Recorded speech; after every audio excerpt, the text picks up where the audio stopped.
ओम सदाशिवसमारंभां शंकराचार्यमध्यमाम् अस्मदाचार्यपर्यन्तां वन्दे गुरुपरम्पराम्। ओम सहनाववतु सहनौ भुनक्तु सह वीर्यं करवावहै तेजस्विनावधीतमस्तु मा विद्विषावहै। ओम शांति शांति शांति। Okay, we have to start the third canto of the first Mundaka. Any questions, clarifications before we go into it?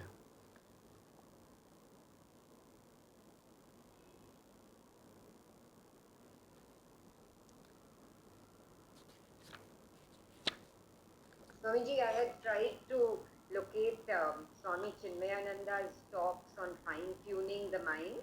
Yeah. You had said, is it called fine-tuning the mind? Is it in the form of a book or? It's a booklet. It's a small little book. Yeah. Okay. Yeah. I found some talks on YouTube. Oh, yeah. It may be called fine-tuning the mind, or in the second edition they must have brought it talks on fine-tuning the mind, something like that. Yeah. Those small changes will keep happening in the title. Right. Okay. So that is the correct one, no? Yeah. I mean, it has got some insight, some this thing. Yeah. Okay. Yeah. Yeah. I found it excellent. Yeah. It's got its points in it. Yeah. I found it. This one. Yeah. Can you see the PDF of the book in the group? I don't know. PDF hai nahi hai. No, not it. It's a booklet. It's a booklet. Oh, okay. Yeah, Mangala has that. Yeah. She's showing that booklet on the screen. Yeah. Thank you. It says not too loose, not too tight, just right. Yeah. Okay. That comes from the Kathopanishad, Right. from the example here. Yeah. Yeah. We'll see that. Okay. So, any questions before we start off, or things are fine?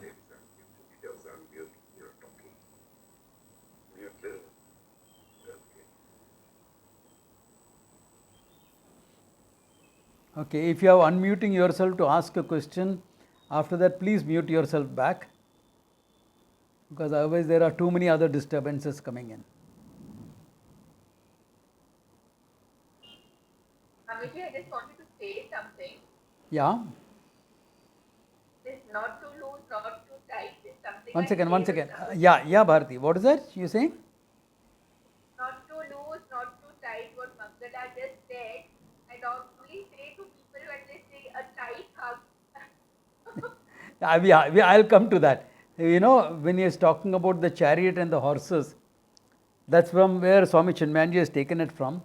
So when you are doing that, we'll come to it, either this class or the next class. Okay. It's about how you hold the mind. In a nutshell, it's how you hold the mind. Not too tight, not too loose.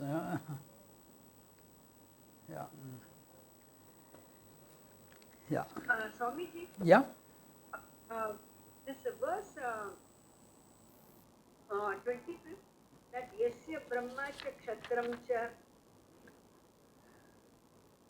that ube bhavataha odana. Yeah. See, that's just a way of presenting it, that as far as Brahman is concerned,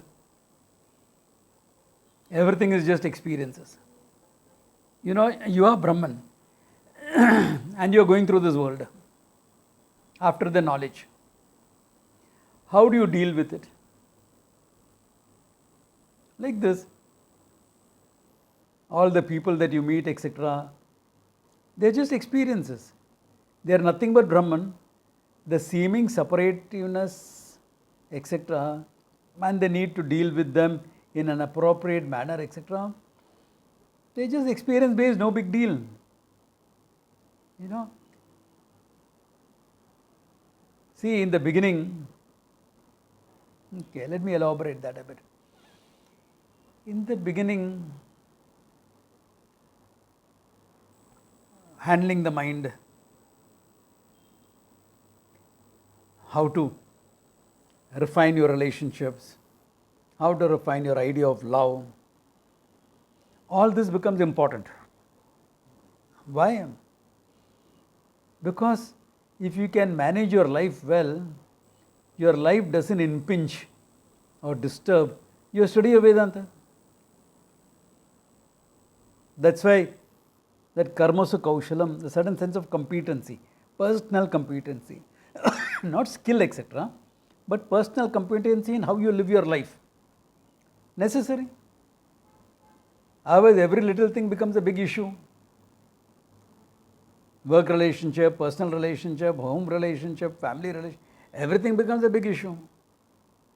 So we have certain workshops, talks, etc., dealing with these. So your mind is okay, handled. Because some relationships can be very challenging. Some can be challenging and therefore a disturbance. Some can be very nice and therefore a disturbance. It is true for all of us, isn't it? Yeah.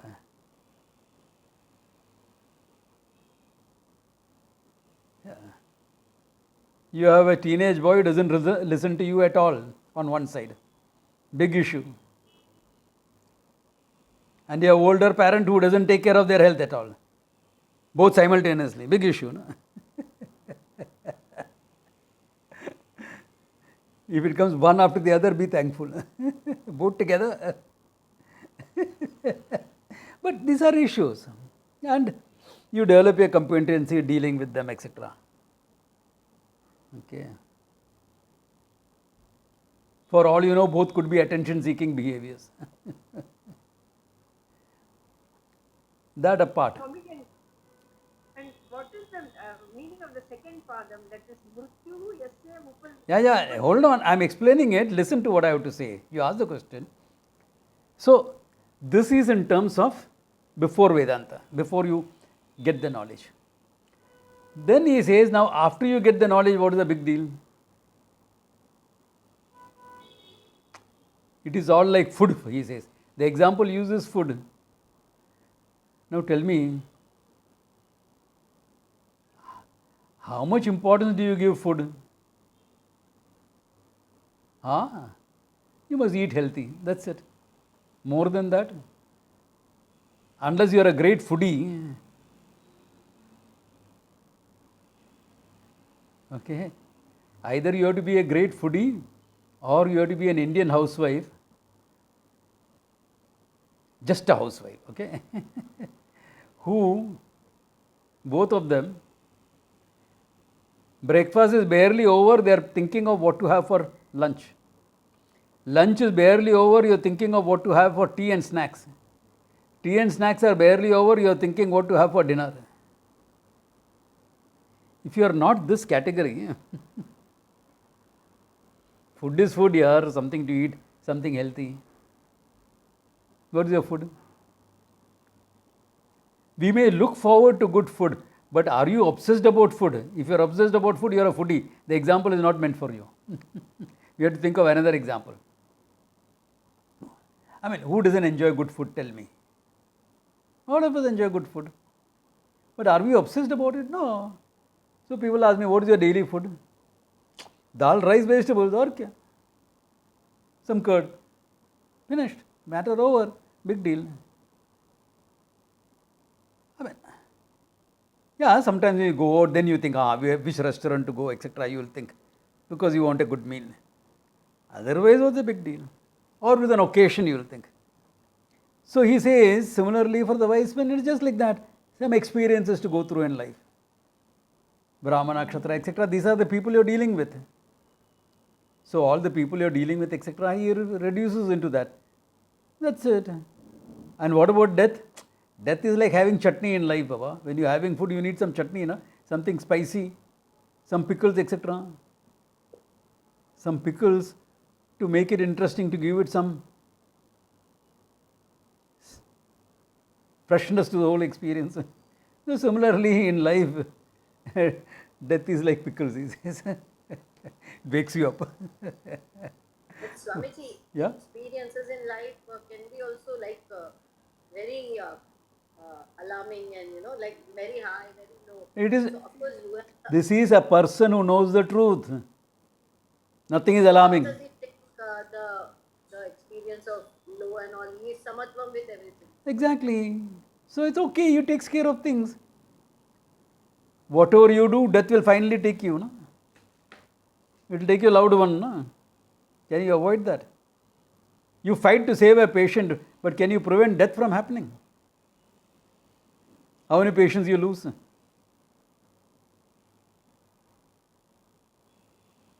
Yeah. You can't be agonizing over them. You do if you don't know the truth. It is not that you don't care. It is not that the wise person doesn't care. But the wise person is in harmony with what's happening. Care is there, love is there, everything is there. Yeah. At the same time, you are in harmony with what's happening. It's no big deal. That's the idea. It's no big deal. It's not a big thing. Because the one who is dying is also nothing but pure consciousness, not different from me.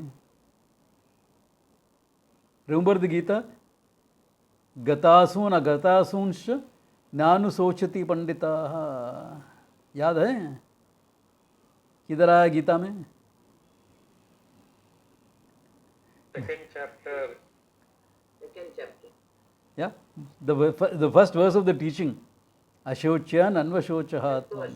211. Yeah, first verse of the teaching. Yeah, he gives that indication there. Of course you care, of course you love and you... Huh? What is that? Yeah, exactly. You care about them, not that you don't care. You love. You love everybody. You will act, you will do things for people whom you may not be related to. That's okay, that's a different thing. Yeah. But you are objective enough to recognize the inevitability of certain things. Yeah. And to act in a manner that will help them grow. Yeah.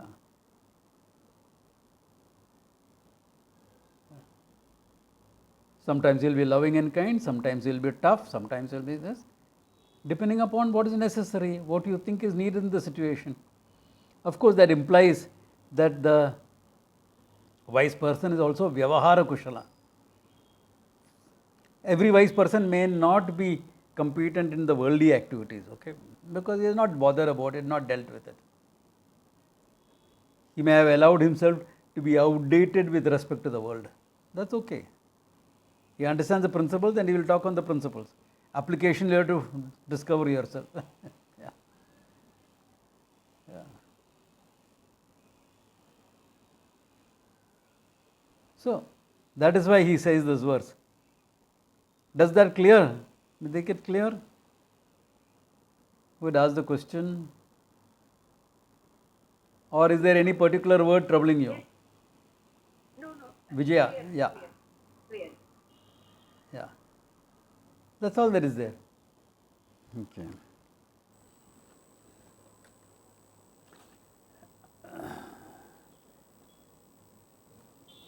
Now, since he had said about purification of the mind, etc., he goes back to the beginning and then goes into the handling the mind part of it. So, the first two verses in the third canto, he is talking again about the reality and how the Atma and the Ahankara is present right in this body. Is there an Atma and an Ahankara?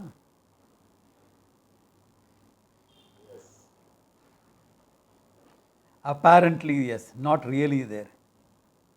Not really there. Why? Because Ahankara is dependent on the Atma, Atma is independent of the Ahankara. Remember, Satyam Mithya always come to the picture. Otherwise, we will end up with duality. Okay. So, if keeping this in mind, the next verse, that is the canto 3, part 1, the third canto. Ritam pibanto sukrutasya loke guham pravishto parame parardhye chaya tapo brahma vido vadanti panchagneyo ye trinikechaha. Ritam pibanto sukrutasya loke. Okay. Sukritasya loke, in this loka, people who have done good things. Ritam pibanto. Both of them are enjoying what is known as ritam. Now, ritam has two meanings. Ritam can mean the truth, the absolute. Ritam can also mean what is relatively true, karma, karma phalam. Avsham bhavi, that which is inevitable. Karma, karma phala is inevitable. Therefore, by implication, that is also called ritam. Therefore, ritam can also indicate the cosmic order, the order of things, Ishvara's order. All that is indicated by the word ritam. Therefore, he says ritam pibanto. Sukrita said, okay, people have done the good things in life. Ritam pibantaha. Two people. They are enjoying the ritam. Who are they? And where are they? Guham pravishto parame parardhye. Guham pravishtaha. They have both entered the guha, the cave. What is that cave? Parame parardhye. The absolute abode of Supreme Brahman, of the Brahman itself, the abode of Brahman. What is that guha? Buddhi guha. Buddhi guha. The cave of the intellect. Another word used, hridaya gruha, cave of the heart.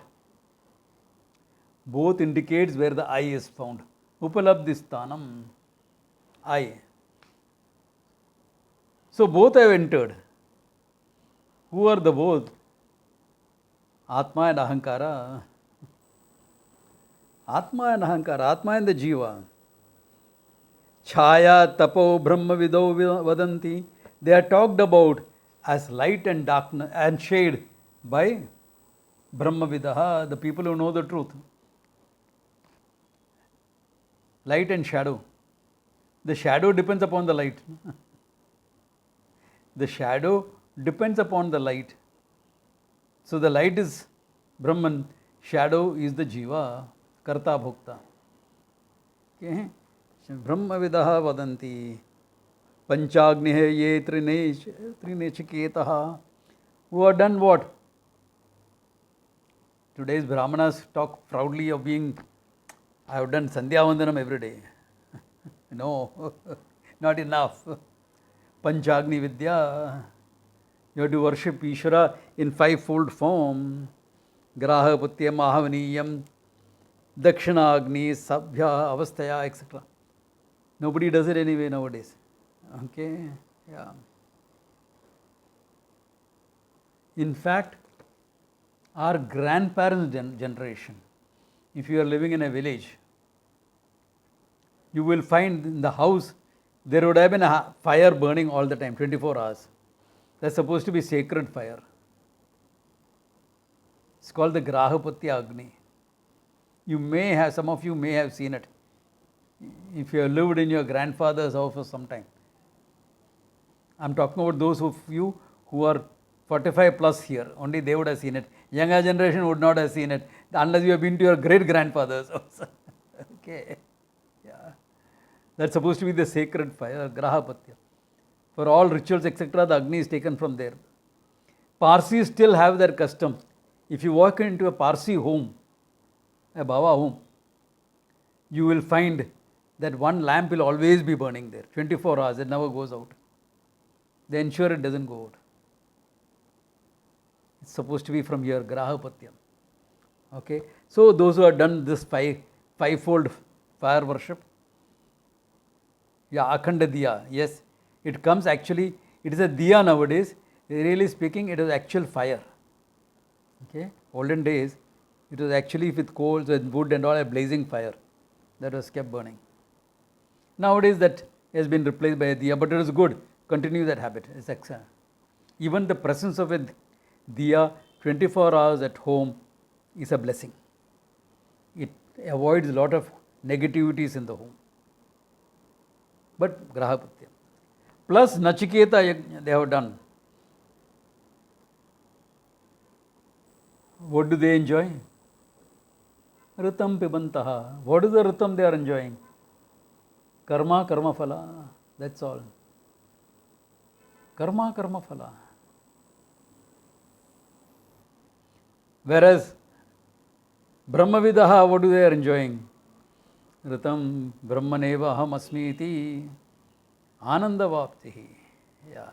They are enjoying that Ananda itself. Anyone has a question? No, okay. So, that is it. We have seen a similar argument, a similar verse.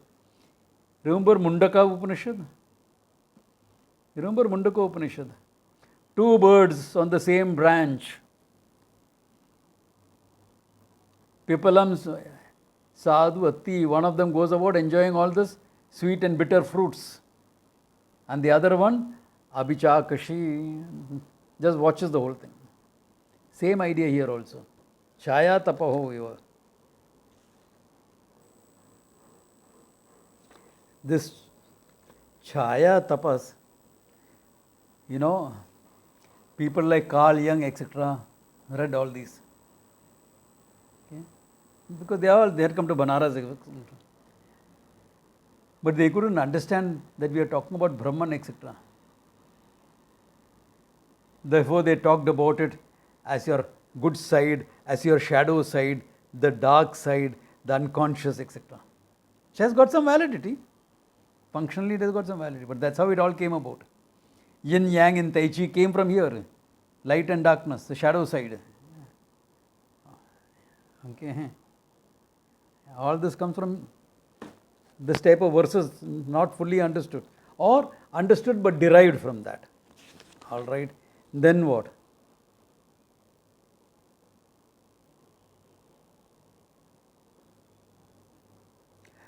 Yasetuhi janan aksharam brahma yat param abhyanti tirshvam param nachiketo shekamahi shakemahi.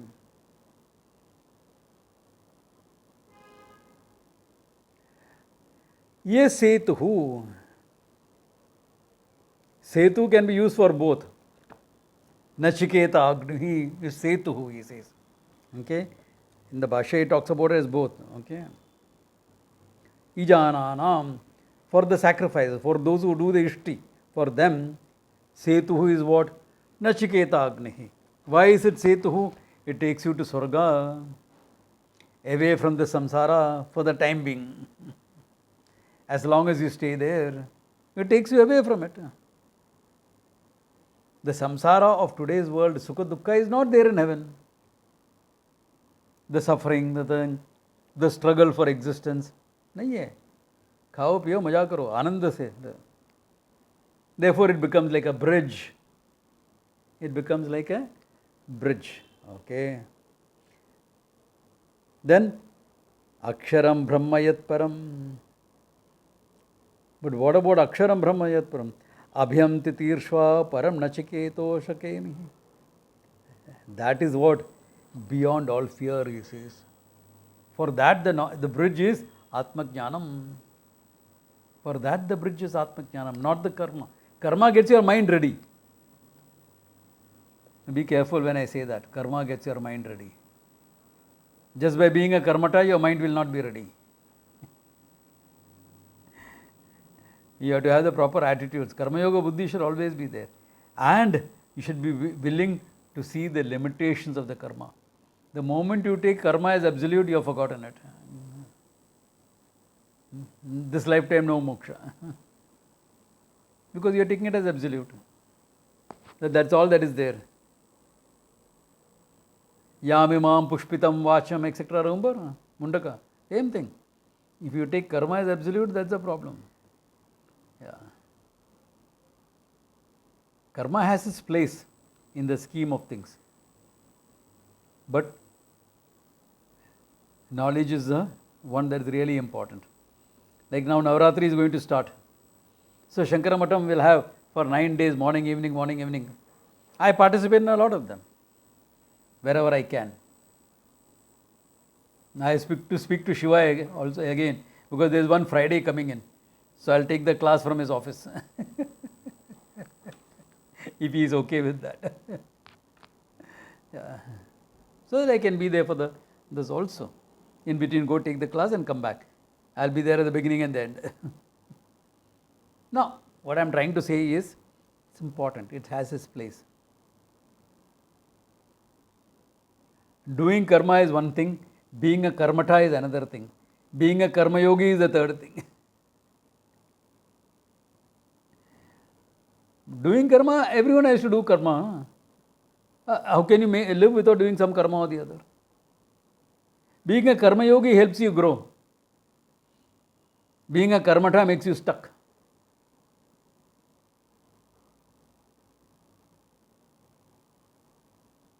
Really, tell me, if you get a happy experience, do you not want to repeat it?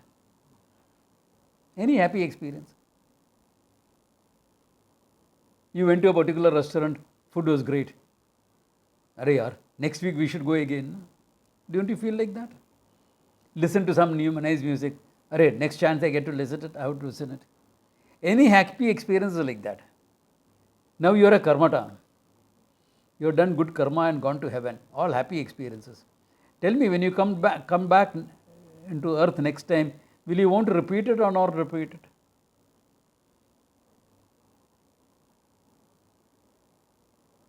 You'll want to, no? Will you not want to repeat it? It's human to want to repeat it. When will you not want to repeat it? When you get fed up of it. Arey, lifetime after lifetime, but you don't remember lifetimes. You only remember this lifetime and the samskaras of the previous thing. Arey, maja aaya tha. So can you see why karma khandanam becomes so important in the study of Vedanta? Otherwise you are repeating the same thing for lifetime after lifetime after lifetime. Even if you are taking this kalpa, remember we have been there from Satya Yuga onwards. All of us, you and me.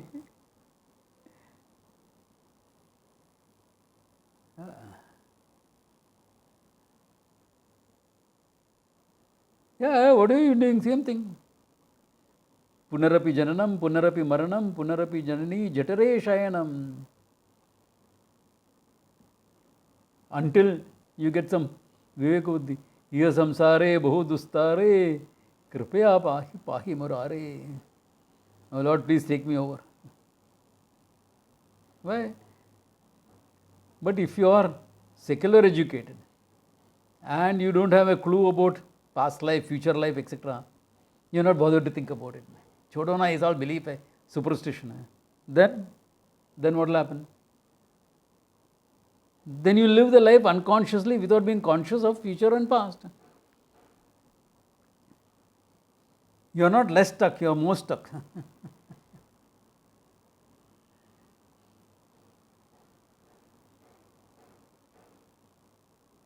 At least somebody who is aware of past and future births will say, this is all there is there. Come to this earth, do some karma, etc. Go to a nice dimension, come back again, do some nice karma, go. ये क्या है ये यातायात चलता रहता है. यातायात is coming and going, okay. यातायात बस सर्विसेस उत्तराखंड में बहुत मिलता है. That's all. Going up and down, up and down, up and down. Isn't there anything more to life than that? Yeah.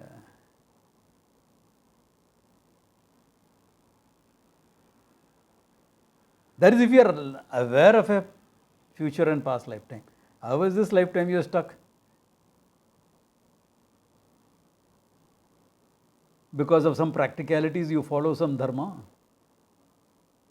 Or you are basically after your own joys and things like that. You are and your family. You will say family is everything. And then what? Nation, etc. I mean, who thinks of beyond family, tell me? How many people even think of nation, making some sacrifices for the nation? Does anyone think about it? Very few of us think about it. No, Swamiji, I will be a good citizen. Isn't that contributing to the nation? You're a good citizen? Yeah. How much of tax are you avoiding?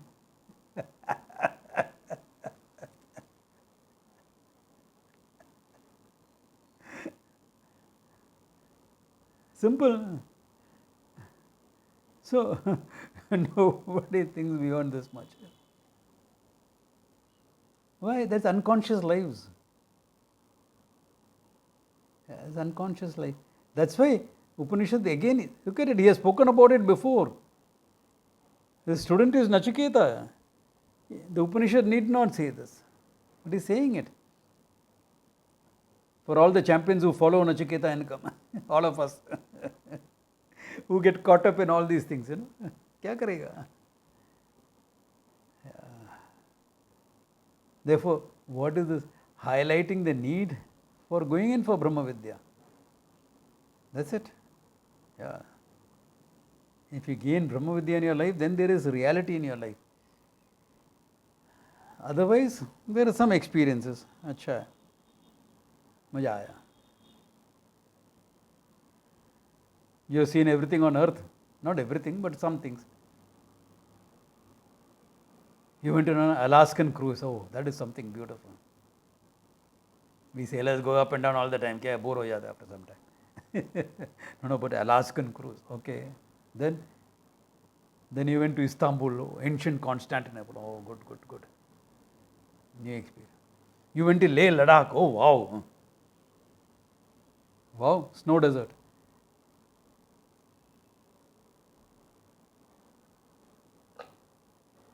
So, like that, you'll go to the places. Yeah. I heard Parag is beautiful. Yeah, it's beautiful. I'm talking of the places I have been. Okay. After that, what?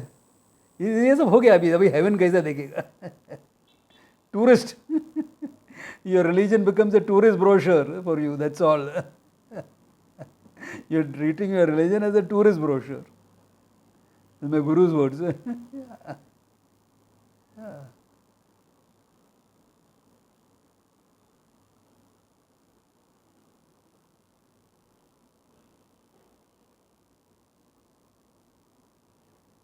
Therefore, what?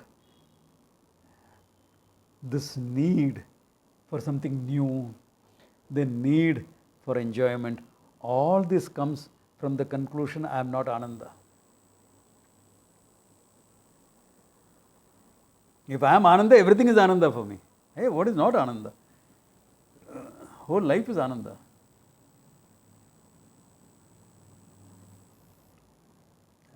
And life is experiences. दुनिया का खेल देखो बहुत मजा आता है. Okay, yeah. Okay. Yeah. Okay. All right. Now, he had talked about the mastery of the mind, etc. earlier. He is talking of the same thing earlier, meaning 4 verses back in the previous section.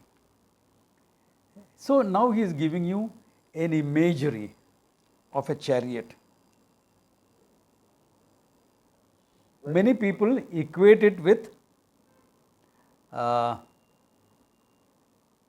Gita picture, the famous picture of the Gita you see. Arjuna standing with his bow. But you know something? In Kathopanishad there are 5 horses. Arjuna's, there are only 4 horses. If you read the Mahabharata, there are only 4 horses and each horse was named as well. Now I don't remember all the names. I read it but long back. I don't remember all the names. I mean, remembering the names of the human beings in the Mahabharata is big enough, okay? Because so many characters. Abhi horses ka bhi naam yaad rahne. There are some scholars who remember, I don't. Okay? I don't. So, to literally say it is one-on-one is not true. Okay? I mean, you can take some creative freedom and do it. That's not a problem. And if you have ever done it, and some scholar is challenging you, I will give you a way out of it also. How you can take that creative freedom. Because very often in a Maharati's chariot, if it was drawn by 4 horses, the 4 horses were yoked to the chariot. Okay? They were under proper belt and thing and tied to the chariot. There is a 5th horse. Not many know about this. There is a 5th horse that would run free. It only had the reins. There were no yoking. It was not yoked to the chariot. Reins would be there in the charioteer's hands. But it was not yoked. Because it was not yoked, it would not have the load of the chariot to pull. So that horse set the pace for the other horses, because that could run faster, and because it's running faster, the other horses will also try to keep pace. This was a secret in the chariot races. So you can say there was a 5th horse not named, okay? If you have taken creative license somewhere to speak about the 5 horses and compare it to the Mahabharata. I told this to a dancer who had said 5 horses and compared Kathopanishad and Gita. She did a beautiful dance program. But then some scholar objected. So I said, use this as an argument. Say you took creative license based on this.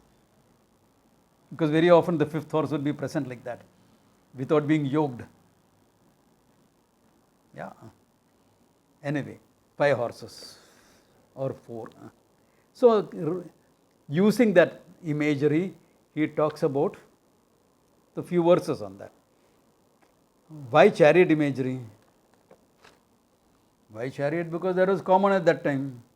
Examples will always be with what is common. Okay. Yeah, with examples will be what is common. Today we may talk about electric cars because that's common. Not yet common, but it will become common. You may talk about something else. Yeah. You will talk about the freeway and the scenic route. Yeah, because that is common nowadays. So what is common you will talk about. Okay. All right. He is talking about it. Okay. What is the example? Atmanam ratinam viddhi shariram ratamevatu buddhim cha saratim viddhi mana pragrahamevacha. Okay. Atmanam ratinam viddhi. Atmanam here is not the Sachidananda Atma, okay? What's referred to here is the Jiva, the person. Okay, the person, Atmanam. Yeah. Atmanam ratinam viddhi. Shariram rathamevacha. The body is the ratha, the chariot. Buddhim cha saratim viddhi. Buddhi is the sarati, the charioteer. Mana pragrahamevacha. The mind is the bridle or the reins. Okay, the mind is the bridle or the reins of the chariot. Indriyani hi ayanahuhu vishyasteshu gocharan atmendriyan yuktaha bhoktahu manishanaha. Indriyani hi hayan ahu. Indriyas are the horses. That's why the comparison of 5, because 5 sense organs. The 5 sense organs are the horses. Vishya techu gocharan. The Vishya, the various objects of the sense organ, are the roads on which the sense organ is traveling. It is traveling towards those, no? Good things to see, hear, etc., taste, all that. Therefore, Vishyanahu gocharan. Atma indriya mano yuktam bhoktahu manishinaha. And the Atmanam, along with the Indriyani and Manaha, is called Bhokta, Karta Bhokta. Okay. This is the imagery. So here you are the Ratha Swami. Buddhi, Viveka is the charioteer who is to drive this chariot. Sense organs are the 5 horses running in their respective fields. The mind are the reins that are supposed to control, and the hands of the Buddhi, the charioteer. Simple imagery. Then what? Okay. Yastu Vijnavan Bhavati युक्तेन मनसा सदा तस्य इंद्रियाणि अवश्यानि दुष्टाश्व सारथेः यस्तु अविज्ञानवान् भवति यस्तु तु whereas यः अविज्ञानवान् भवति okay अविज्ञानवान् ill informed अविवेकी भवति अयुक्तेन मनसा सह with the minds not controlled tasya indriyani avishyani. How will the sense organs behave? Dushta ashva iva sarathe. Dushta ashva, wild horses. No viveka properly. Drishto nashta vivekaha. And I think it is in Devi Aparadha Kshamak Stotram. He says, God is forgive me for my sins. My viveka was destroyed by just seeing something. दृष्टो नष्ट विवेक एक झलक जो देख लिया राही वहां ही रुक गया. Old Hindi song. गॉन दृष्टो नष्ट विवेक. नो विवेक, नो क्लैरिटी. माइंड क्या करूं, कंट्रोल नहीं हो पा रहा है. What will the sense organs do? Pulley all over the place. Hey, that is nice. Hey, this is nice. Oh, Dushta Ashwaha, ever untamed horses. What will happen to the chariot? Won't survive. And the charioteer will be in, and the Atmas, the chariot owner, Rathaswami, will be in some ditch somewhere. General life, in short. Okay. General life. Whereas on the other hand, yastu vijnanavan bhavati, well informed, viveki. Okay. Yuktena manasa saha, mind under his control. Tasya indriyani vashyani, his sense organs are mastered. Sadashvaiva sarathe, like a sarathi who has got beautiful tamed horses. Beautiful tamed horses. The mind holds it in control. Here is what Swami Chinmayanji was saying. Neither too tight. If you hold the reins too tight, what will happen to the horse? It won't move. It won't move. Because you are holding the mind. No. Hey, udhar mat dekh, idhar mat dekh. Don't think of that. Don't this is it. All the time. Are you going to do anything in life? Too loose, dhilla. Let the sense organ do what it wants. That is also a problem. The trick of making a horse go faster is not to give it free reins like that. Then they become haywire. To hold on to the reins, but not too tight. Hold. So, Swamiji, what is too tight and what is not too tight? You learn by experience. You think horse riding can be taught in a Zoom class or what?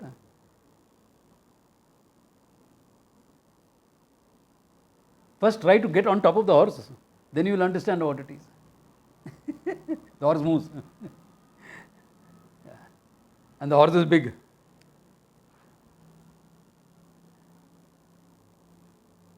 The stirrups comes 3 feet high. Somebody one step 3 feet high, how do I lift my leg? You find your way around it. You learn by doing only.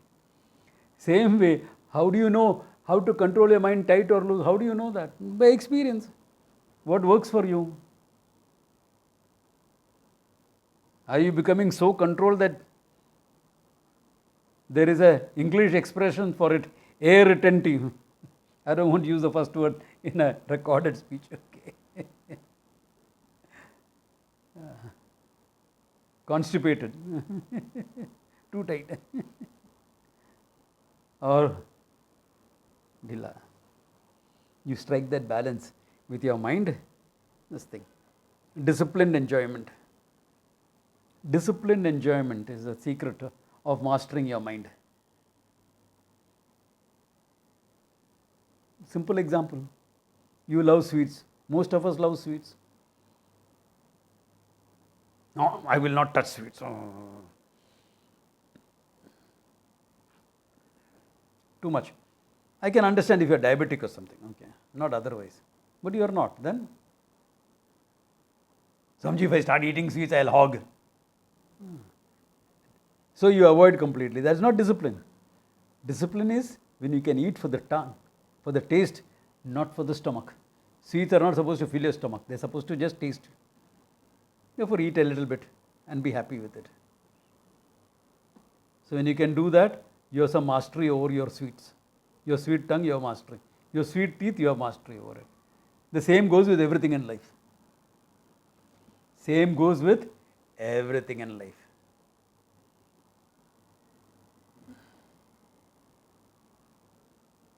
Music. Samji, classical music, of course, there is no limit in enjoying classical music. No?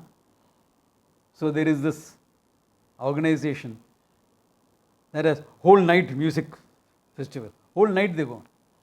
They start at about 7, 8 in the evening and go on up to 4 o'clock in the morning. I am not a music lover, but I went for that once. I wanted to see how people are enjoying it. I personally felt it was a gluttony of music. But I said, let me see how it is. So the music is going on, I am contemplating. Then I am looking around. Half the characters are snoring away. After 12 o'clock, half the characters are snoring away. And in the morning they sing, "Bahut acha tha." "Bahut acha tha," you are sleeping half the time. Naturally, it is a gluttony. It's a gluttony. Yeah. Whole night. It was in Xavier's College. You know which organization I am talking about. Yeah. Whole night. And good people. Huh? People kept changing. Every 2 hours there is somebody new coming. Some of you sat through 8 hours of music. Yeah, no big deal for me. What's the big deal? But you don't enjoy music. No, I don't. So for me it's a discipline. Chalo, I wanted to see what's happening. I didn't go to see only the music. I went to see what's happening. And I saw what's happening, what the people are listening. I got an understanding. Didn't go again. Didn't go again. You don't want a gluttony. Yeah. So that's where the whole thing comes. Yeah. Yeah. Anything in life, you strike a balance. Balanced enjoyment. Yeah. For music, etc., I'll give some leeway. You have a kacheri of 3-4 hours. Okay, fine. Chalo, theek hai.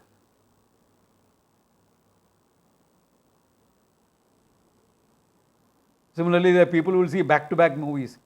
They'll finish one movie in the theatre, because multiplexes now. Come out, buy a ticket and go into another. God, what are you up to? Movies are only supposed to be entertainment. I can understand if you are a film critic, then it is your work. You have to see movies. I have a film critic as a friend. For a festival, etc., she watches half a dozen movies a day. Okay, that's work, Papa. That's work. That's different. Yeah, Netflix series, binging on them. Yeah. Where is the discipline gone? In anything. It's the same for anything. Yeah.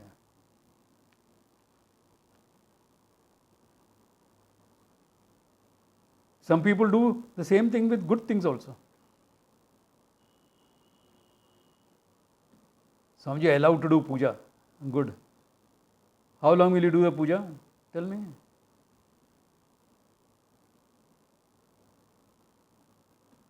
How long are you supposed to do the puja? कोई सोचा है?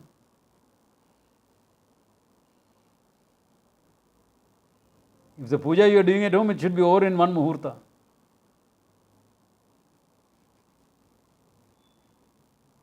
Unless it's a special occasion and you are doing one muhurta is about an hour, almost an hour it comes.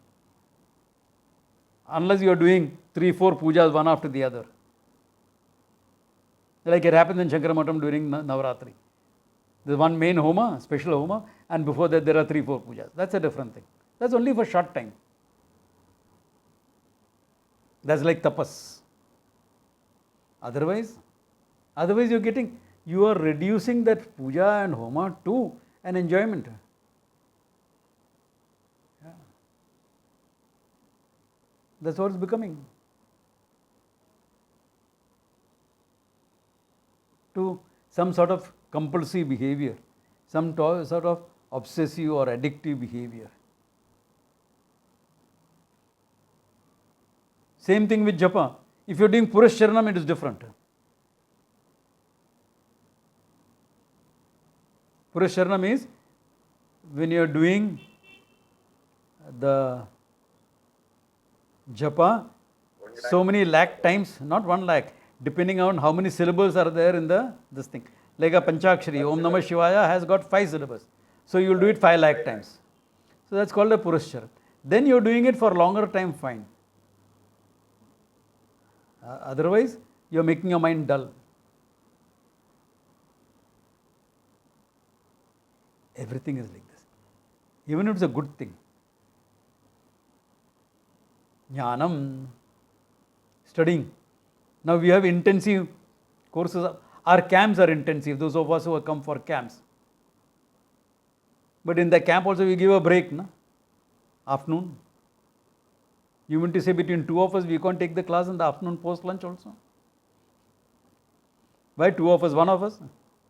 I can, if you all want to see it next camp, I will do it for you. And don't stop at 7. After dinner have another session also. But your minds can't take it. You'll become a gluttony. There won't be time enough for reflection, assimilation, absorption. So even a good thing, you're supposed to have a certain discipline about it. Even though the camps are meant as an immersive experience, still there we keep a little bit of a gap between things so that things are okay. So that is what it is. Neither too tight nor too loose. So with your enjoyments, etc., because he is talking basically about enjoyments in the world, not the good things. And good things we know, nobody is going to do japa for 3 hours. वो 20 minute करेंगे तो बहुत हो गया, वो भी नहीं करते, मालूम है. So we're talking about the enjoyments. So you learn by experience what is discipline about. Yeah. You want any guidelines? Yes, about food it is talked about. Fill half your food with solids, quarter with liquids, and the 4th quarter with air.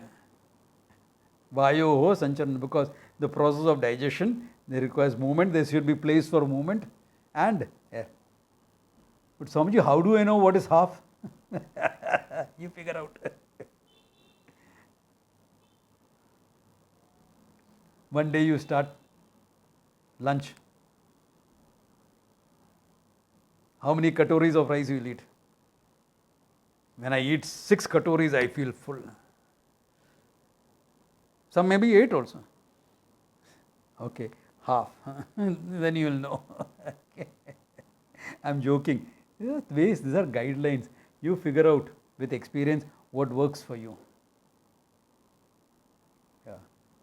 A 25-year-old youngster here and me, it will not be the same, what we eat, etc. Naturally, not be. Not meant to be also.